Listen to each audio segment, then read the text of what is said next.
do hope you win, but this is why casinos are beautiful. Because you just give them your money. Have a great weekend. We'll see you Monday. And good luck with all your picks. Thank you for watching. Starts off on a positive note of getting Lamar Jackson back Thursday night, which was great.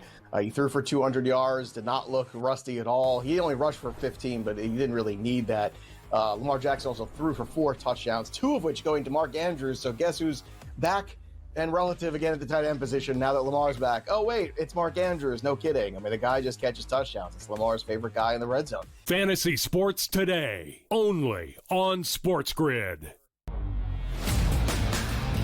If Jacoby Brissett was playing bad football for the past 3 weeks, Kyler Murray will be fully healthy, ready to go. Can't wait to get him on the field at Seattle and try to resurrect our season. Now you have Jacoby Brissett playing really good football. Putting Kyler Murray back in right now because he wasn't playing good football doesn't make any sense. The perfect storm here for Arizona. Hey, Kyler, going on IR takes the pressure off you. And Jacoby, you deserve the start. Go ahead and start, kid. The Early Line, only on SportsGrid. And the amazing thing you're going to say about Tom Izzo for the jump is, Tom Izzo don't duck anybody. You want to hear who they have to play preseason? Kentucky, Duke, UNC, and Arkansas. This is not the Jimmy Boeheim Don't Leave New York Carrier Dome Classic. This guy plays people. College basketball today, only on SportsGrid. We now have to figure out if they will be in the playoffs. They're the Super Bowl favorite and have shorter odds to miss the postseason as you and I sit here right now. Right, but let me ask you this. Do you feel after this 5-4 record, 9 weeks, 10 weeks of the regular season, that their defense is as dominant as it was last year? But the offense is better. Pro Football Today, only on SportsGrid. The NFL ratings are on a tear. Plus, why are so many college coaches getting fired? Front Office Sports Today starts now.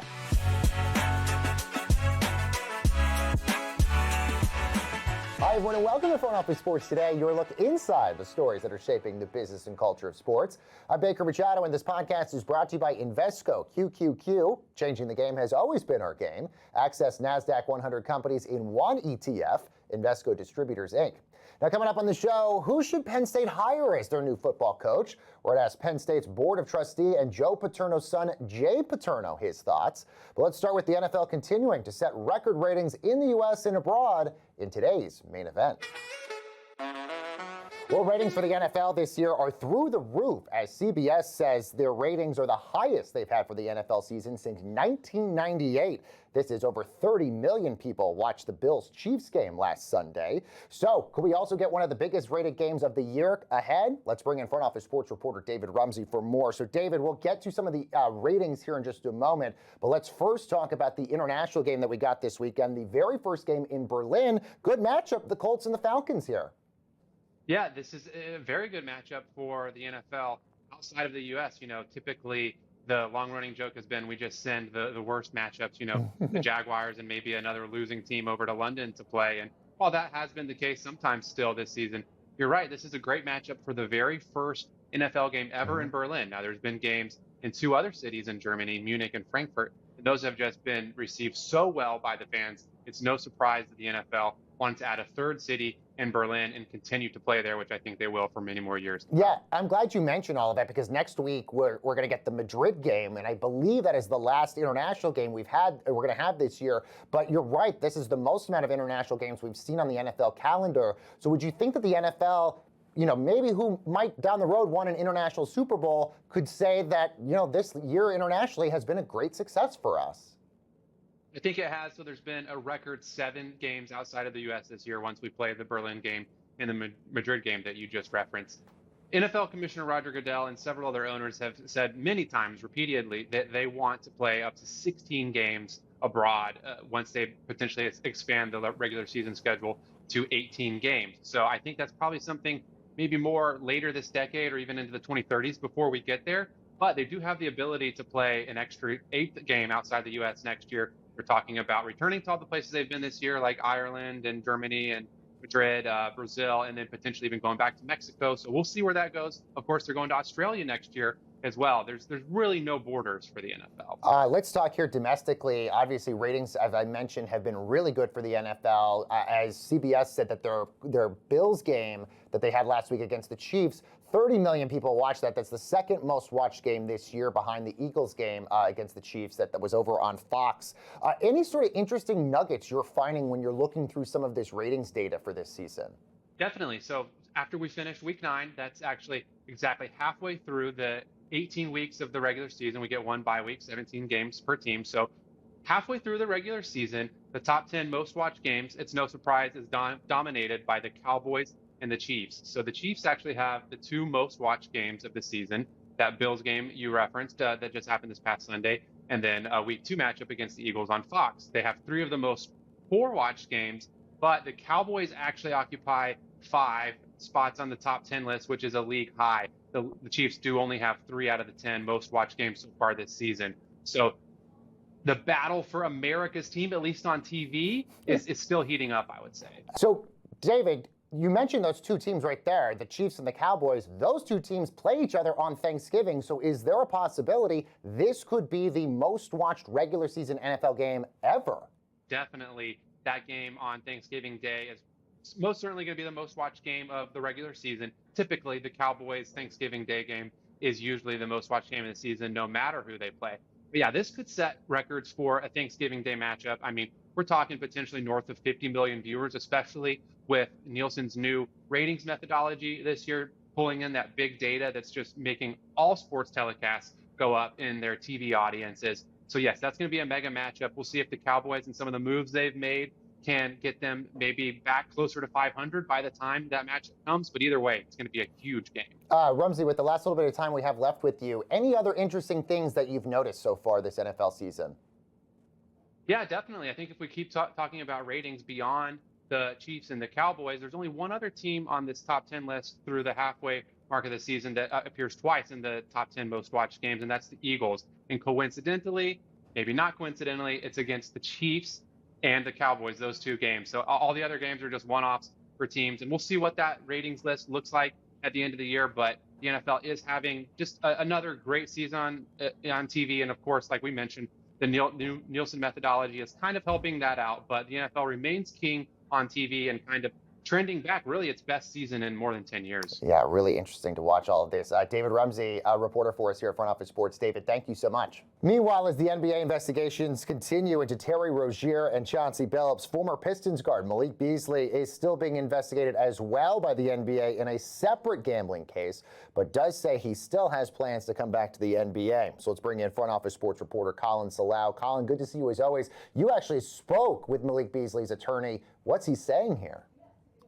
Yeah, he basically confirmed what Malik Beasley said, which is that he has not been cleared by the NBA's investigation into a gambling-related scandal, but he's also not barred from returning to the league. Essentially, teams are just not signing him because he's not cleared by the NBA's investigation, and Beasley is basically just waiting. He thinks he wants to go back to Detroit. It seems as though his agents and the Pistons are having conversations. Beasley said he's making his way to Detroit, but his lawyer, Steve Haney, told me that, he can't come back, or he's at least kind of sort of not being allowed to come back or not getting an offer. And he believes that it is because of what he called the, quote, NBA's ineptness, investigative ineptness. And essentially, I think he's basically alluding to the Terry Rozier case here, how the NBA investigated Terry Rozier, and then Rozier ended up coming back and playing 100+ more games after the NBA's investigation and has now been arrested. They don't want that to be the case with Beasley. We're not sure, or it's not confirmed that Beasley is not playing because of that, but that's what it seems to be if he's not been cleared by the investigation. Especially given the fact that there were reports that until the announcement of the investigation was happening, there were reports that Beasley was going to make about $40 million on a new contract with the Pistons because he was such a huge part of their team, especially from three-point shooting. I guess saying all of that, do you think he ever does come back to the NBA, or is just now in this time frame of gambling and these allegations just now too toxic for him to come back? It definitely is toxic, but if Beasley is saying these things, he's staying in Detroit, if he's saying that his agents are essentially having conversations with the team, although the Pistons did not respond to a request for comment, I think he's probably has some basis for staying. Maybe he's still holding out some level of hope. He is reportedly receiving offers to play overseas. He said it himself that he could play overseas. So for him to stay here, even if it means getting a couple $1 million instead of $40 million from his original offer, that's probably saying something. Colin, with the 60 seconds we got left with you, a congressional committee met with NBA officials this week about the gambling scandal. What do we know about this? Right. So a couple of weeks ago, members of Congress penned a letter to the NBA and Commissioner Adam Silver, essentially requesting for a briefing about the two separate gambling cases that resulted in the arrest of 3 current and former NBA players and coaches, including Heat guard Terry Rozier and Blazers head coach Chauncey Billups. So the briefing in the letter was essentially asking for what is going on, asking for the documents, asking for the NBA to explain what led to these arrests. But also, Adam Silver has been adamant in talking about the need for more regulations. The Athletic reported that there was a meeting and a briefing on Wednesday. So this was actually past the deadline originally requested by Congress on October 31st. That didn't seem to be a problem. However, one thing that the Athletic did note was that this was a staff level meeting, meaning that NBA Commissioner Adam Silver was not present. Neither was Deputy Commissioner Mark Tatum. Instead, these were staff-level members and a gambling consultant. A lot obviously happening here. Colin Silao, front office sports reporter, joining us here. Colin, thank you so very much. And coming up next, everyone on the show, why are so many college football coaches getting fired? We're getting some insight from Penn State next.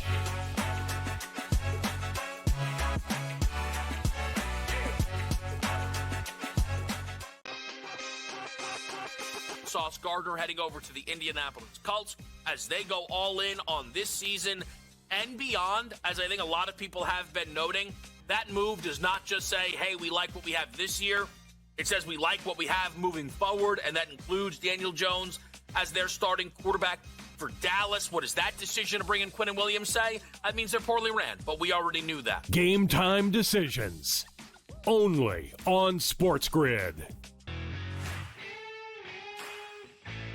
They didn't panic. They played like a championship team. They came back and destroyed them, probably cost Brian Kelly his job at least a week earlier than it might have happened before. But the fact is they are playing great. But like I say, I like the talent level of all those teams. And I think if you want to have a little bang for your buck and play around with a team that could slide in, Ole Miss might be that team. The Bowden Blitz. Only on SportsGrid. Governor calls you out in the football state. You're out. And it was so funny, too, because after he fired Kelly on Sunday, right, Woodward released a statement that said that, in effect, that he was still in charge of the athletic department. Well, you didn't check with the governor because apparently he had other plans for the athletic department, and you're not in them. The Early Line. Only on SportsGrid. Football contest season is back, and so is the Las Vegas Football Contest Show. Season 2, the sharpest football contest show in the land. Focusing on all 3 Circus Sports contests and the Westgate Superbook Super Contest, we handicap the games and release our contest picks every week of the season. Featuring Super Contest champions Brady Cannon, James Salinas, and former NFL player Mike Pritchard, all team will have you prepared this season like none other. Check us out every weekend right here on SportsGrid.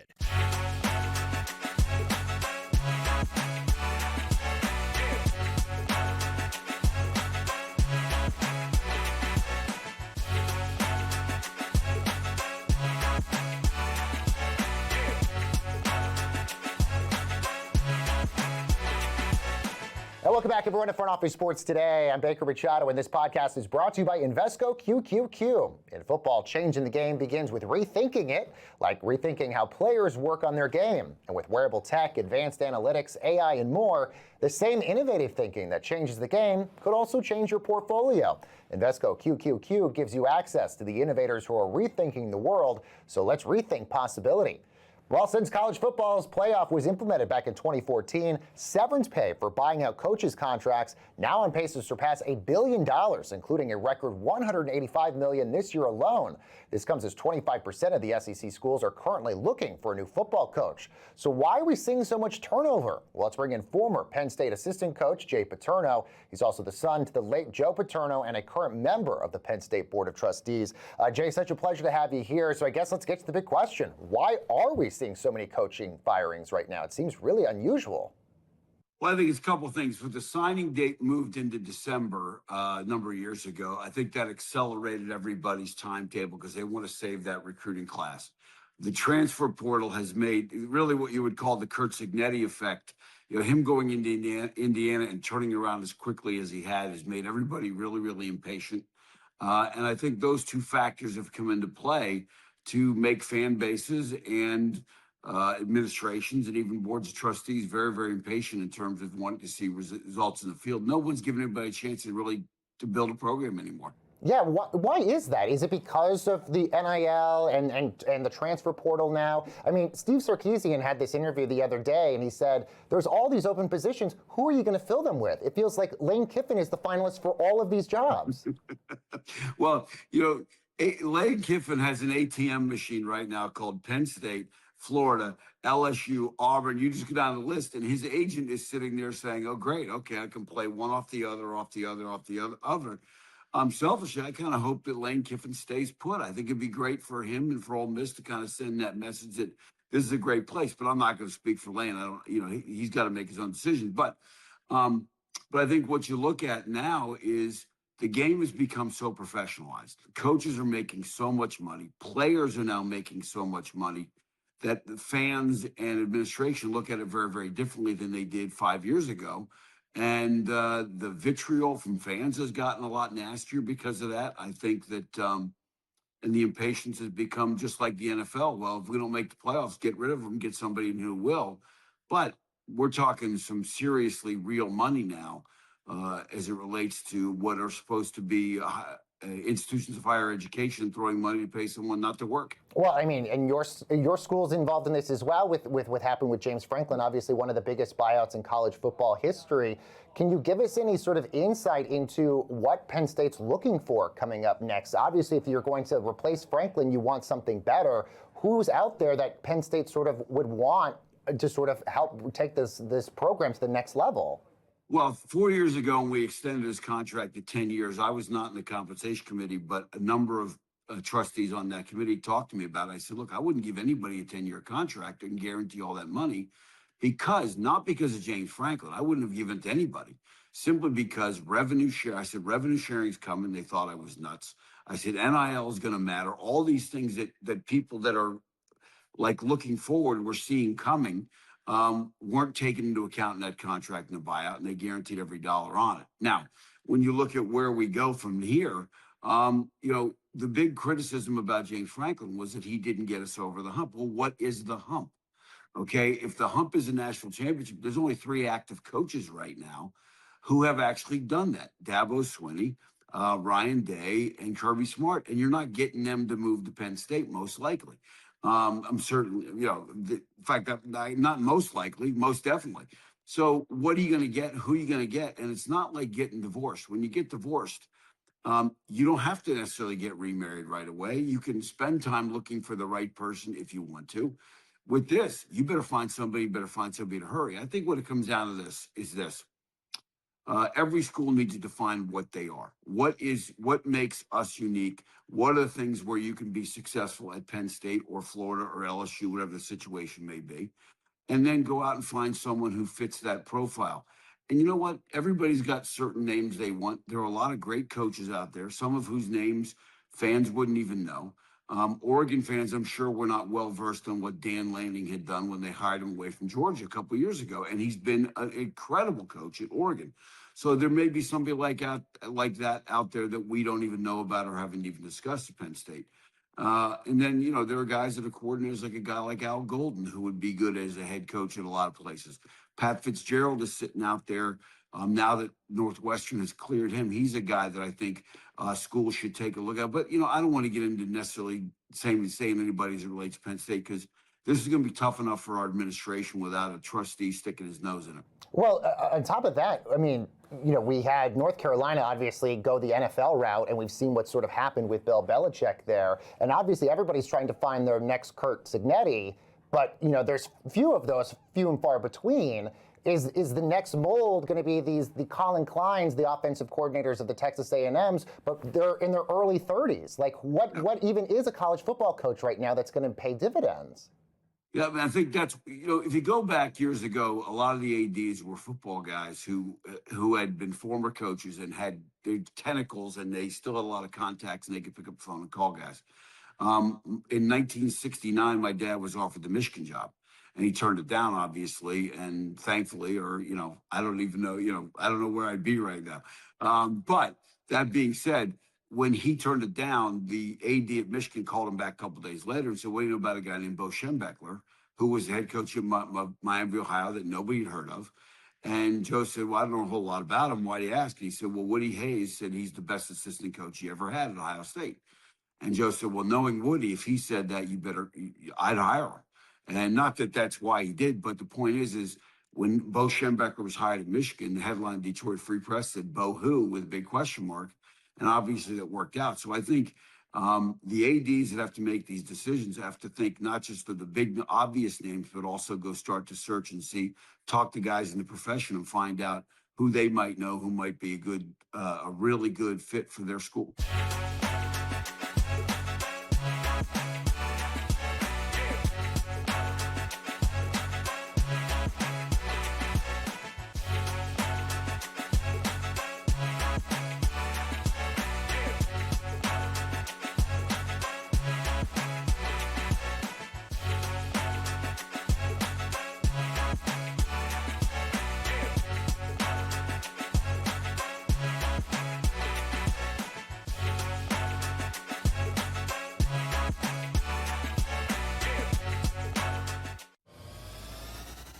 We now have to figure out if they will be in the playoffs. They're the Super Bowl favorite and have shorter odds to miss the postseason as you and I sit here right now. Right, but let me ask you this. Do you feel after this 5-4 record, 9 weeks, 10 weeks of the regular season, that their defense is as dominant as it was last year? But the offense is better. Pro Football Today, only on SportsGrid.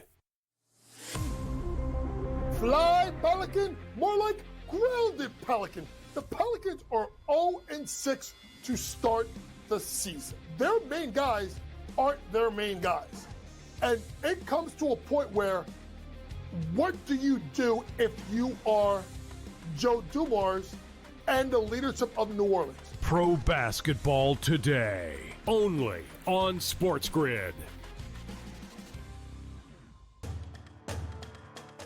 You want to throw $12, $13 million at Kiffin? That's always a possibility. Summerall, they lost the other night to, in that matchup to UTSA. Or do you go back to potentially the mad scientist and Nick Saban, give him, complete control of the athletic department and see if he can turn it around? We'll see. But whatever they go, they're going to need a coach to hit the ground running. SportsGrid's College Football Today. His daughter, she's on the OF. Okay. She's on the OF. Is that right? Yeah, she's on the OF. So he's got now. an OnlyFans daughter and a little son who says he can beat Curry and LeBron. And he's coaching a team that was down 72 to nothing. Keep that dude away from polite society. Okay, by the way, I'm with you. I didn't know any of that is. Numerous Pops gotta go. The Craig Carton Show, only on SportsGrid. Where does the college football landscape look like in, let's just say, 10 years from now? I'm a Colorado Boulder guy. I don't even know what the Big 12 looks like in 10 years from now. Is all of the power and concentration literally just going to be in the Big 10 and the SEC soon? I think as of right now, yeah, but I don't think that's good for the sport. I think the sport needs to see more equitable distribution of the revenues.